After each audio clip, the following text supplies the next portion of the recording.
Tiny water tanker. Ramnagar गांव में गर्मी के मौसम आने से ही बस कुआं, तालाब सब सूख जाते थे और पानी की समस्या हो जाती थी। तब सरकार पानी को लॉरियों में सप्लाई करती थी, पर वो पानी सबके लिए पर्याप्त नहीं था।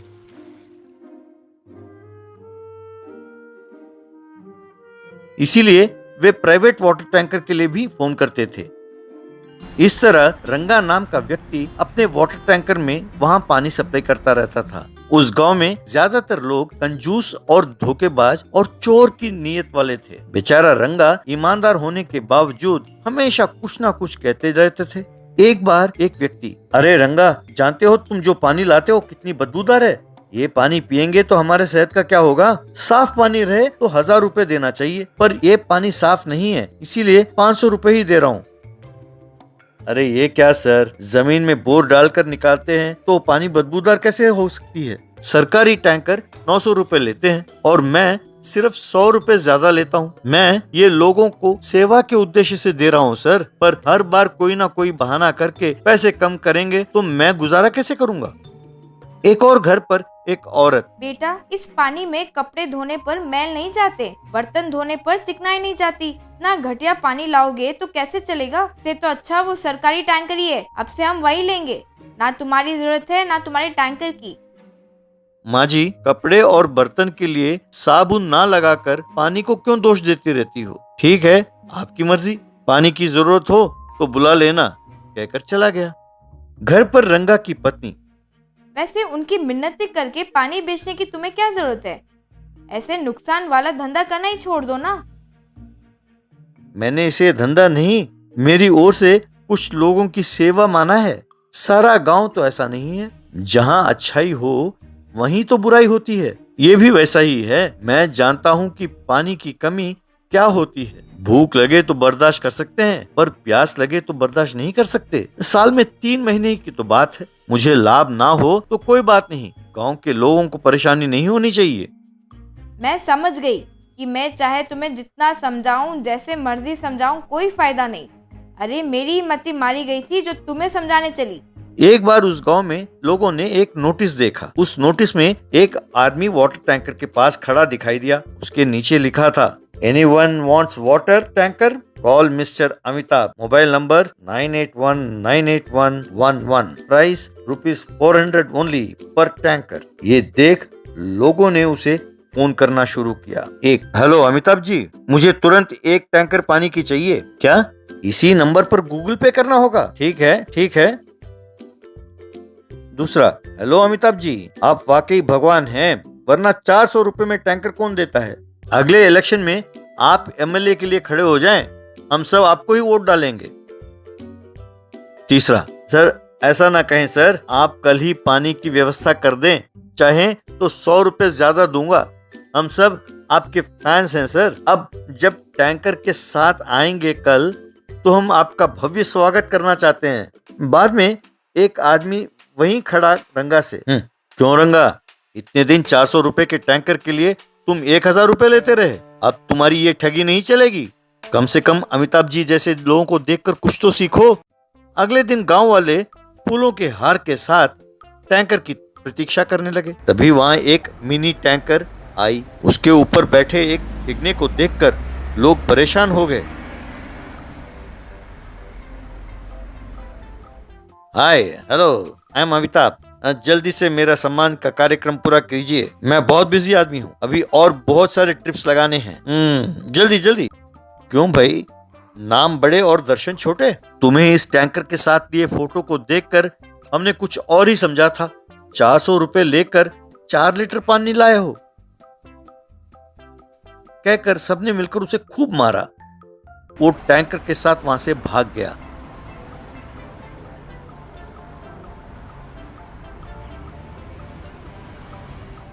तब उन्हें रंगा की कीमत समझ में आई और उसके साथ अच्छा बर्ताव करने लगे।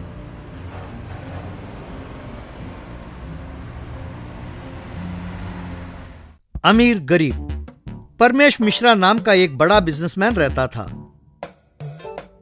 उसकी इकलौती बेटी थी Nilima Mishra.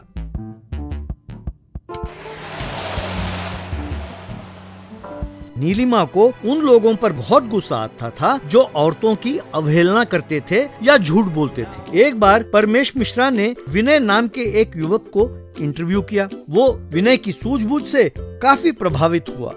Very good Vinay, you are appointed as sales head कहकर हाथ मिलाया। इस तरह विनय उस कंपनी में नौकरी पर लग गया। विनय बहुत मेहनती था। एक दिन नीलिमा अपनी सहेली से, मेरे डैडी मुझे शादी करने के लिए बहुत दबाव डाल रहे हैं। मैं तुम लोगों की तरह लड़की देखने आए लोगों के सामने सर झुकाकर नहीं बैठ सकती। मैं जिससे शादी करूंगी उससे मुझे आके मिलना होगा, यानी स्वयंवर का आयोजन करूंगी मैं। अगले दिन अखबार में, क्या आप मशहूर उद्योगपति की बेटी से शादी करना चाहते हैं? क्या आपके पास कम से कम 1000 करोड़ की संपत्ति, पढ़ाई और स्मार्टनेस है? यदि हाँ तो तुरंत इंटरव्यू के लिए आइए, नीलिमा मिश्रा। यूं लिखा था। उस अखबार को देखकर एक दोस्त, यार विनय कहती है कि 1000 करोड़ की संपत्ति होनी चाहिए। अरे वाह, जो इससे शादी करेगा वो बहुत खुशनसीब होगा यार। इसको राजी करना बहुत मुश्किल है। ये कितनी होशियार है। मैं तभी समझ गया था जब इसने पेपर में ऐड दिया। ऐसे लोगों को आसानी से मना सकते हैं। हाँ, तो ठीक है, तुम उसे जाकर शादी के लिए राजी करो। 10,000 की शर्त लग गई। 10,000? अरे यूं तो मैं शर्त नहीं लगाता, पर घर पर अर्जेंट पैसे भेजना है। चलो, मैं शर्त के लिए तैयार हूँ।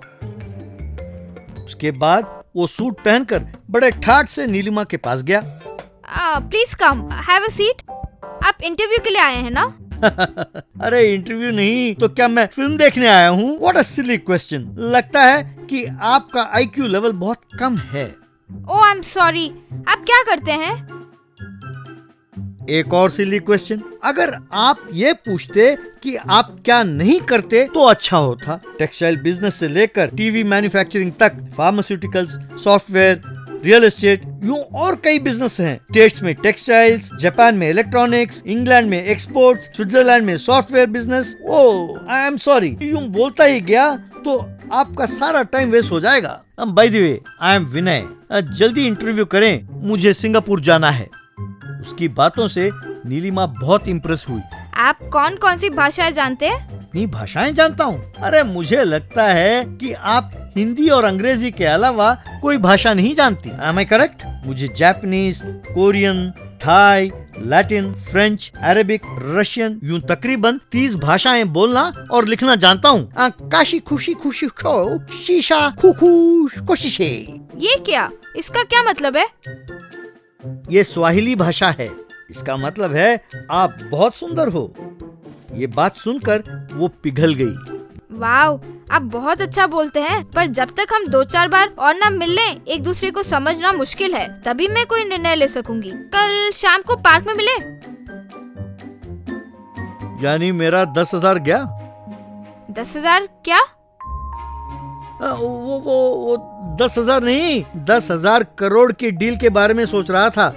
ठीक है, कल हम पार्क में मिलते हैं। अगले दिन शाम को एक महंगी कार सड़क पर आ रही थी तो विनय जानबूझकर उसके सामने गिरा। कार का मालिक हड़बड़ाकर विनय को उठाया और उसे कार में बिठाया। सॉरी सर, पानी पियेंगे? कौन सा अस्पताल जाना है बताइए? कितना मर्जी खर्च हो, कोई बात नहीं। अरे अस्पताल की जरूरत नहीं है सर, थोड़ी चोट लगी है। जरा उस पार्क के पास उतार दीजिए प्लीज। वो यूं कार को पार्क के पास ले जाकर रोका। वहाँ उसने डोर खोला तो विनय कार से उतरा। वाव, कार तो बहुत बढ़िया है। आपका ड्राइवर भी सूट पहनता है? मेरे पास काम करने वालों को सूट पहनना होता है, वरना मैं उन्हें नौकरी पर नहीं रखता। ये कार सबसे सस्ता है। इसकी कीमत केवल 5 करोड़ है। ड्राइवर ने मांगा तो मैंने उसे दे दिया। हर रोज कोई ना कोई आकर कार दान करने के लिए कहता रहता है। अब अपने पास काम करने वालों का ख्याल तो रखना ही पड़ता है ना। ये सुनकर नीलिमा ने फैसला कर लिया कि इसी से शादी करेगी। उसने तुरंत, आप मेरे साथ फौरन आइए प्लीज, कहकर उसे अपने साथ ले गई। यूं उसे एक बंगला के पास ले गई। हमारा घर आपके घर जितना बड़ा तो नहीं होगा, पर मेरे पिताजी भी एक बिजनेसमैन है। उनका नाम है श्री परमेश मिश्रा। क्या? परमेश मिश्रा? आप उनकी बेटी हैं? हाँ, क्यों? क्या आप उन्हें जानते हैं? वो देखिए, बातों बातों में डैडी आ गए। डैडी, दिस इज विनय। हाय विनय, मैं विनय को क्यों नहीं जानता? मैं इसे अच्छी तरह जानता हूँ।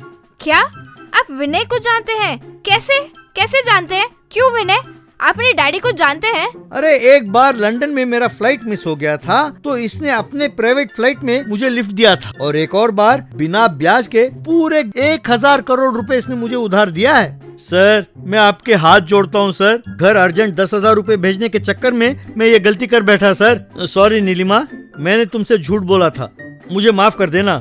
नीलिमा बेटे, विनय अपने कंपनी में ही काम करता है, बहुत अच्छा लड़का है, मेहनती है, जिंदगी में आगे बढ़ने के सारे लक्षण हैं उसके पास। उसके पास पैसे नहीं हैं, पर हमारी कंपनी को 10 गुना बढ़ाने के सारी सूझबूझ उसके पास हैं। तुम्हें एतराज ना हो तो उससे शादी कर लो बेटा। नीलिमा मान गई तो शादी बड़ी धूमधाम से हुई।